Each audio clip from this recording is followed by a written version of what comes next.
in the grand scheme of the season, where's this game and where SanDiego Wave is in the progress of the season into the project?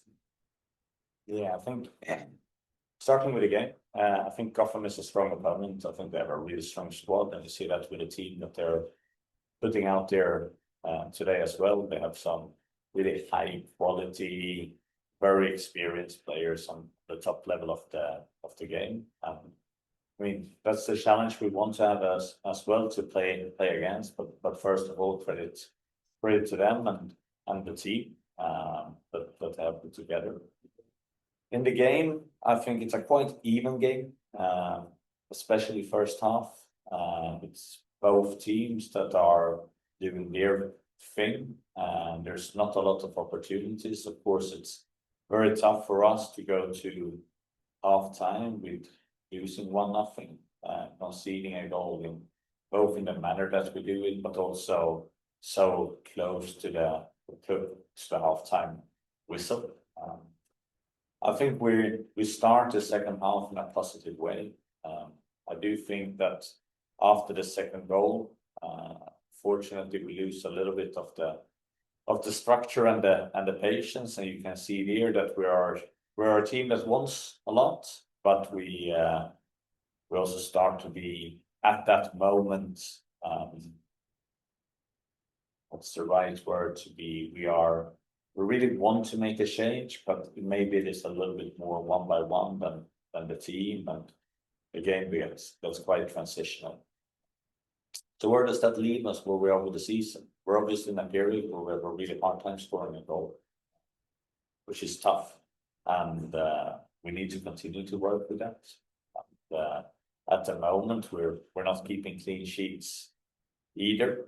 It doesn't mean that everything we do here now is bad. There are good spells in the game. There are good things in the games as well, but the details that we need at the moment to win matches is not there. And to be honest, it's a really important moment for us as a team, because adversity will happen to people or to team at various points, and everything about now is how we respond. Is how we respond as individuals and as a group going forward. And that tells you everything what you're about as a person. And it's the difference between personality and character. Because personality is what you say you want to be. And character, it is who you really are.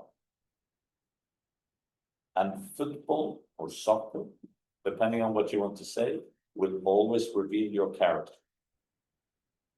And now it will reveal our character as a team over here. And that's the moment that we're in. And we need to face that moment. We need to understand it's an important moment to go through. And if we do that, and it's not easy, but if we do that the right way, we will grow as a group. We come out stronger on the other end of it. Good message. Yeah, go ahead. Hi, Jonas. So after last match, you mentioned that on that specific match, there were a lot of mistakes made that needed to be improved. Can you tell us what you saw that the team improved from that game to this game? I think in general, yeah, I think you can see that the way the team works together in defense was better today. Was it perfect? No, we still need to improve, but it was definitely a step in the right direction. But like I said, if you're coming down to some details, and it is like that in this sport. You make a mistake, you get punished, and we need to work very hard at the moment, because we don't get the margins on the offensive side, and we get the margins against us on the defensive side. But then we just have to work even harder to create better situations. Yeah, Coach, it's not to pointing any player, some of the mistakes, because today they opened the score with a mistake. You were controlling the game, but sometimes it's harder to recover from one mistake than for a bad result. What's the message for the players in general to recover mentally to the next phase of the season.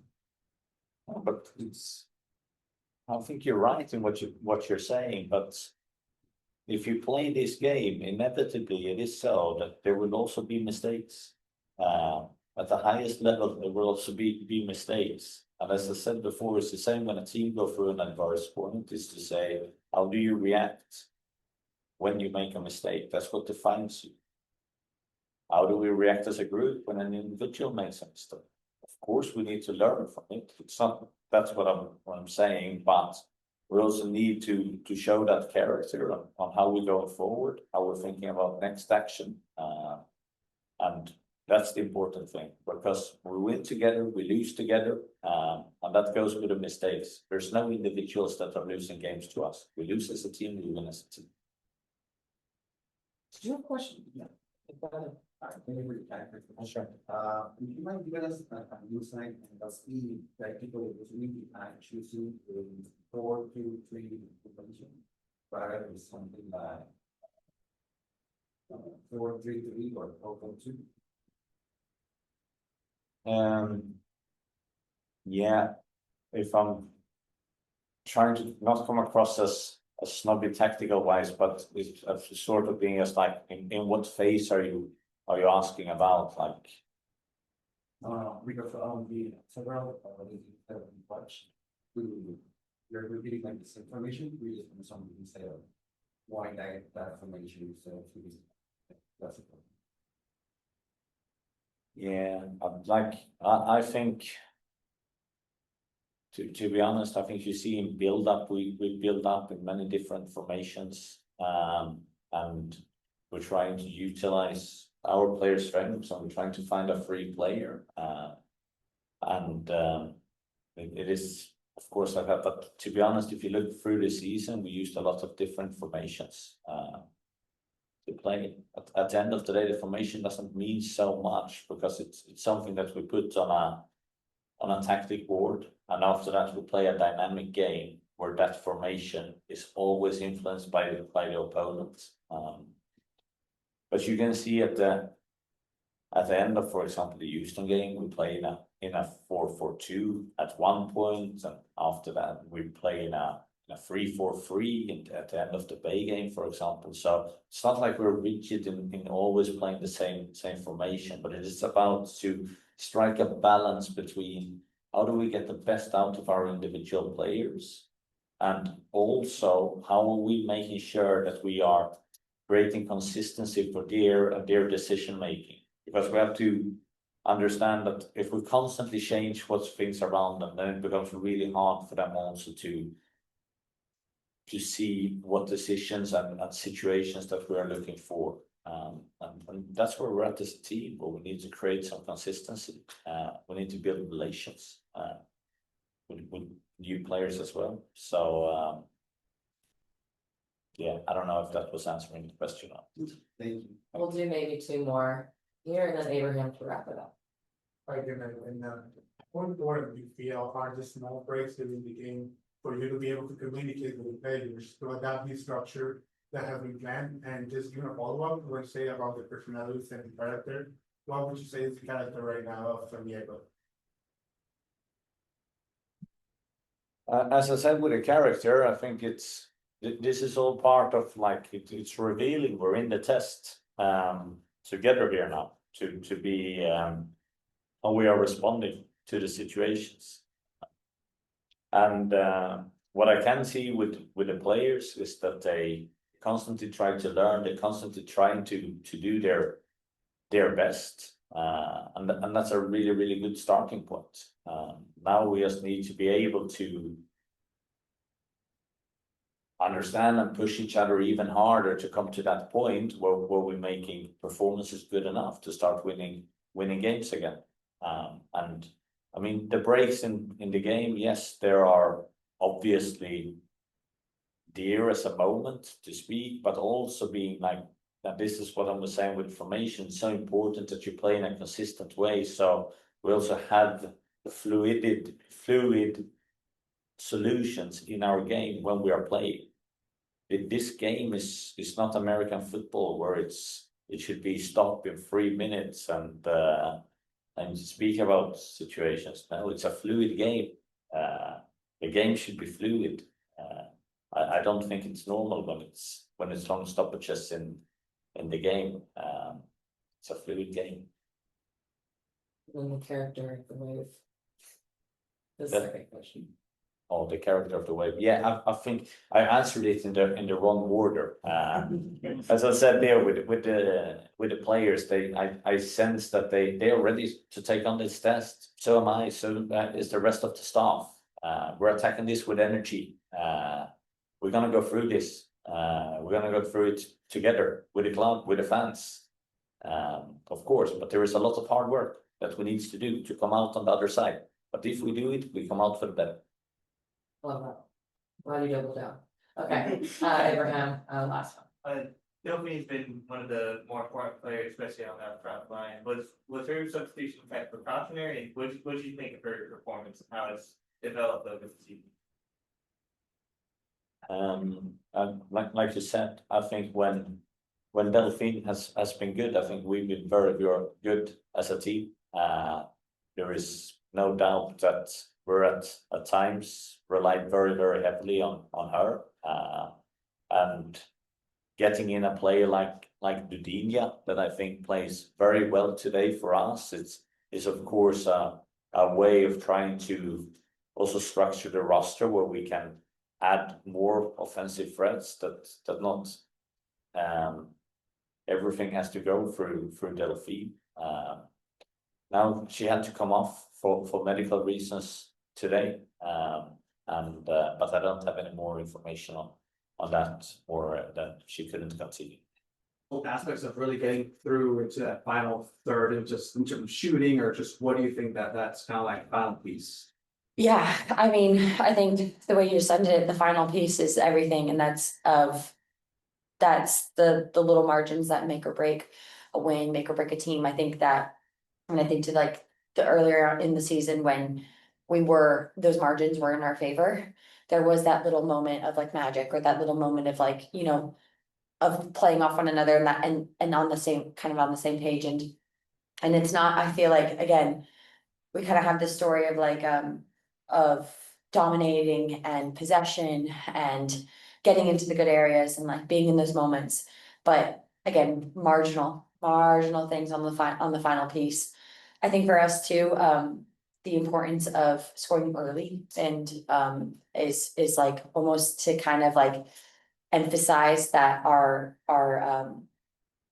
imprint on the game. I think that, like, again, possession in the final third is massive for us, but then again, early finishes is kind of like what we're chasing after to really put a team on their back foot and make them have to change for us. And yeah, I mean, but with everything with football, like as marginal as it is one way, it can go the other way just as quickly. So that's the mentality we have, and continue to believe and think that it will swing our way. It will swing our way. Anyone else in the room? Uh, And more, and then Abraham. Thank you. I think taking into account that you only have 2 more matches at home, and the push for the playoffs is still there. You are in 4th place, and how important is to try to recover in the away games. You have more away games now. How important is going to be in the next phase of the season? Yeah, so September, we did have quite, we have Orlando at the end of the month, and we've kind of coming to not many more home games. I think that for us, home or away, we are very cognizant of the fact that there are only so many games in order for us to secure that playoff spot and secure our place in it. And that is always on the forefront of our mind. That being said, I feel as well that when we are away, we do have a very strong mentality of picking up points and winning on the road as well. And so for us, and knowing us being in that position as well, it's not something that any of us are afraid of as well. Like, that's not something that we look at and think, oh no, like and we look at that and we think, wow, like that's an opportunity. I think teams look at that and know our track record away as well, and they have to consider that. Last one from Abraham, so Kenza. Can you describe the mood in the locker room? Is it frustrating right now with the great team's recent performances, or it seems like you guys have a very different kind of mentality with it. Yeah, I'd say that we very much are still on the same page in the sense, like, again, like in the locker room, there's always, I mean, it ebbs and flows, and like any locker room, there are definitely different. We all meet each other, and we're trying to meet each other in the ways in which we need to meet each other, but the same sentiment is always said of, we're on top of this, we feel it, it's contagious, it's that belief, it's, almost like faking it till you make it, and like that mentality is still very shared amongst us in the locker room, and nothing has changed in that from the beginning of the season. And that's why I know, having been a part of many locker rooms, many teams, successes and not so much success, but that's when I know that we are very, very still much in this, and it's, again, marginal things that come and go in your way, but it's inevitable for us because of that mentality we still have in the locker room. And again, been a part of very many different locker rooms, and I know that for a fact that with us and the way we are with one another, it's still there for us. Thank you, Kyra. Yeah. Thank you for your time, Kenza. Could you just take us through what it's been like this game and just in games past in that midfield where it seems like the creation is happening, but just that final piece is missing to get that goal across, and what's that been like with the team? Yeah, I think when you have bad results, you can have like kind of you're frustrated and stuff, but I don't feel we play bad. Right now it's a little bit against us. We can't really score. We need to test more the keeper with something we work on. We can't hide behind the fact that we just create. In football, we say like create opportunities, the hardest things, but right now for us is the opposite. I think we really start the game well. I think we went on top of them before the goal. But yeah, as you say, it's the final bit, and we're all aware, and we're working really hard to change the momentum. Yes, hello. So first of all, congratulations on being nominated on the best 11 from August. It's the third time this year. Can you tell us how important that has been personally, and how are you bringing that energy to the rest of the team? I would rather trade that for points. I never really chase individual trophy, and today it's a football of statistic, and I'm more like someone to like the beautiful game, and I see this sport really. I'm kind of romantic about football. I feel like the football today is really about like who score, who assist, which I'm really the opposite of that. I'm like, I was born with the great Barcelona and stuff like that, where like the all 11 is important, and it's always nice like to be recognized, but at the end of the day, right now I'm not grabbing points, so like I'm really frustrated on myself, and I'm trying to change the momentum. The most important things for me is really to reach the playoff and win something. Yeah, back here. Obviously you guys are struggling a little bit, but as you can see, the fans are showing up and are keeping supporting you. How does that motivate you personally and the team going forward? Yeah, I'm really angry at myself that like we don't give back to the fans what they deserve right now. I think they're amazing. This is a stadium that I love. I love the people, I love the sport, I love the city. I love how passionate are people about the wave, and this is something that really motivates me to do more and more and more, even when the momentum is not here. But we hear them, and they're really important for us. Yeah, okay. Hi, can you let us know how the team feel as a morale, and what can we expect in the next home game for here in SanDiego to close the season? I think the most important in moments like that is to don't lose the confidence, and to still believe in what we're doing.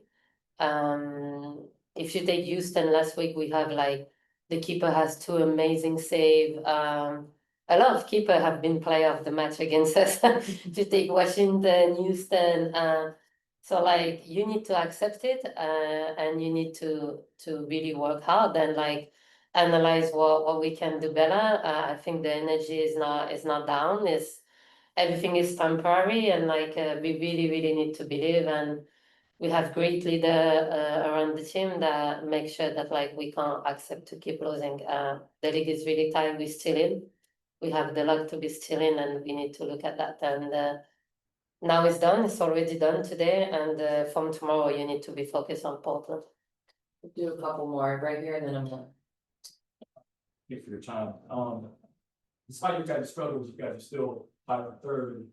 Is there a way to take the adversity that you guys have been through over the last month or so and turn it into a positive going forward down the stretch? Yeah, definitely. I think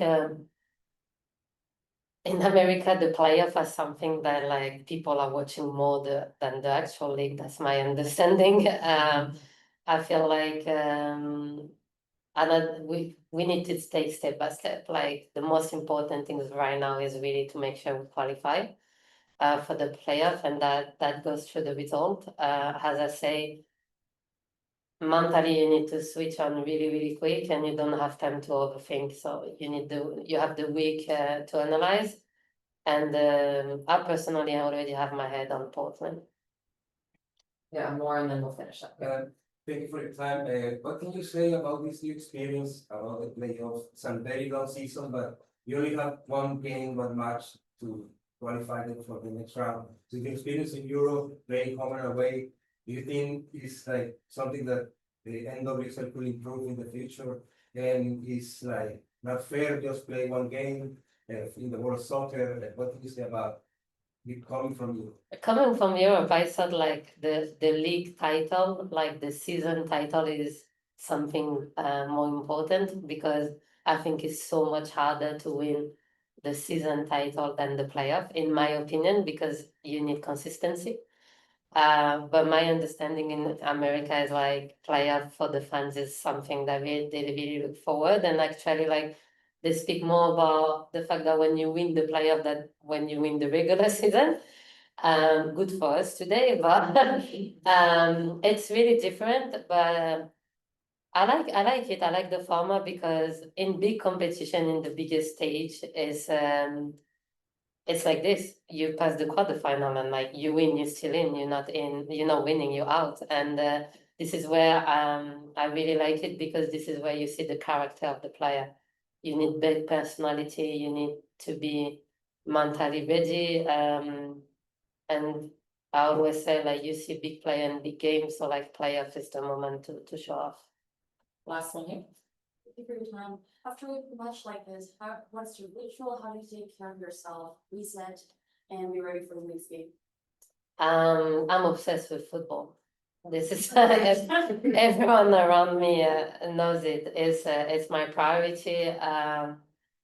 I'm so far from my family. It's something really hard for me. So like, I want to make sure that it's worth it. So all I'm thinking is football. Right now, I'm gonna finish here and go to the ice bath and do my recovery until really late tonight. And reset. I'm someone that read a lot. It's easy to like kind of relax in SanDiego with the weather and the beach. But I'm all the time analyze the game. I'm gonna probably watch the game 5 times before Portland. And this is the way I am, and yeah, I really never switch off. It's not really, sometimes it's really not quality, but I learned to live like that, so yeah. Love that. All right.